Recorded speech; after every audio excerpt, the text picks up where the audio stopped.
Corona virus سے 7 افراد جاں بحق ہو گئے، جس کے بعد اموات کی تعداد 28,655 ہو گئی۔ پاکستان میں کرونا کے تصدیق شدہ کیسز کی تعداد 12,81,559 ہو گئی۔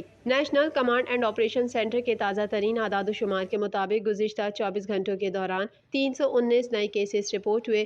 پنجاب میں 4,42,353، سندھ میں 4,73,918، خیبر پختونخوا میں 1,79,473، بلوچستان میں 33,432، گلگت بلتستان میں 10,406، اسلام آباد میں 1,07,447، جبکہ آزاد کشمیر میں 34,530 کیسز رپورٹ ہوئے۔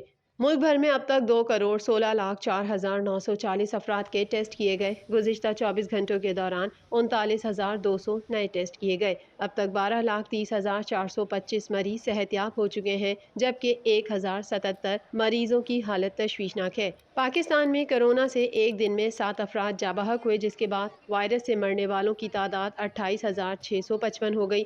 پنجاب میں 12,994، سندھ میں 7,611، خیبر پختونخوا میں 5,814، اسلام آباد میں 951، بلوچستان میں 358، گلگت بلتستان میں 186 اور آزاد کشمیر میں 741 مریض جان سے ہاتھ دھو بیٹھے۔